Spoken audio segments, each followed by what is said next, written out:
बार फिर मैं आपकी खिदमत में हाजिर हूँ अपने चैनल इस्लामी मालूमात से।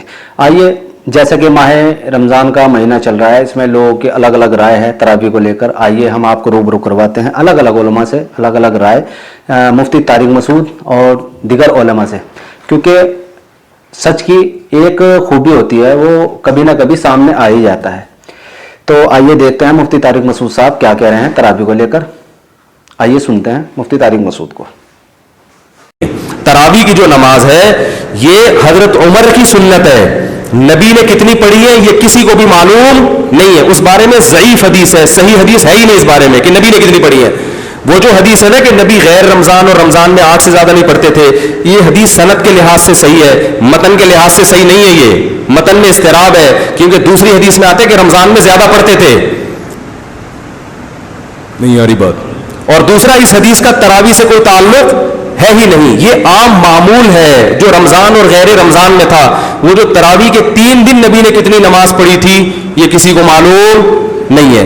अब आप क्या कर रहे हैं कि हदीस से 8 रकतें ले रहे हैं और जमात कहां से ले रहे हैं? हजरत उमर से। ये गड़बड़ है। अगर हदीस आपने लेनी है तो हदीस में तो आता है कि नबी ने तीसरे दिन सहाबा को मना कर दिया तरावी पढ़ने से और गजबनाक हुए।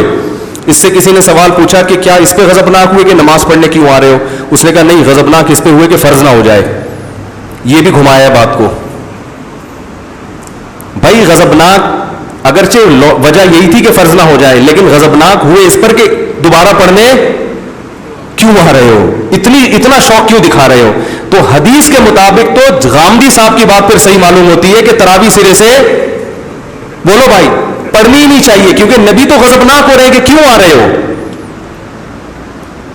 नहीं आ रही बात। उस गजब की असल वजह यही थी कि फर्ज ना हो जाए, मगर उस असल वजह की बेस पर आपने जब मना कर दिया तो फिर आप क्यों पढ़ रहे हो? आज तरावी जो है जो हम पढ़ते हैं 20 रकतें इशा के साथ मुत्तसिल, इसका कोई जिक्र न दौर नबवी में है न दौर सिद्दीक अकबर में है। यह दौर हजरत उमर की खिलाफत में हुआ है और हम नहीं कह सकते कितने साल के बाद हुआ है।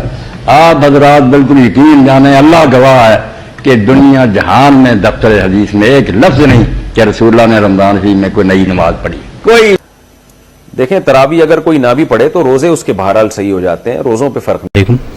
जो शख्स 20 रकात नमाज पढ़ता है जिस मस्जिद में पढ़ जाती, तो क्या 8 रकात पढ़ के उन्हें हट सकता है या ज़रूरी है कि उन्हें 20 रकात पढ़ना? मैंने एक सवाल किया, अगर किसी मस्जिद में तरावी की रकातें 20 हो रही तो क्या ऐसी मस्जिद में कोई शख्स 8 रकात पढ़कर निकल सकता है? तो देखिए, कोई भी इबादत जो फ़र्ज से हटकर हो, इंसान को इख्तियार है जितना चाहे करे और जब चाहे निकल जाए। तो लिहाजा 2 पढ़कर भी निकल सकता है, 4 पढ़कर भी निकल सकता है, 6 पढ़कर भी निकल सकता है, 8 पढ़कर भी निकल सकता है, 10 पढ़कर भी निकल सकता है। पूरी 20 होने के बाद आपके साथ वितर ना पढ़ के अपनी नमाज़ें और भी पढ़ सकता है, उसको शरीयत ने पूरा इख्तियार दिया है। ठीक है, तो लिहाजा चूँकि ये नमाज नफिल है हमारे लिए, हाँ इसकी रकातों की तादाद सुन्नत के एतबार से तो 8 ही होंगी, उससे ज़ायद नफिल में आएंगी, तो लिहाजा वो पढ़े। हाँ, क्या एक जगह 20 हो रही तो क्या 20 ज़रूरी है? बिल्कुल ज़रूरी नहीं। आम उसूल है, फ़र्ज़ के अलावा तमाम इबादतों में आपको इख्तियार है 2-2 करके नमाज़ें में। रोज़ा रखना, नफिल रोज़े आपको जितना रखना आपकी मर्ज़ी है, इसमें कोई क़ैद नहीं है। तो लिहाजा आप 8 पढ़ के उठ जाइए, उठना है।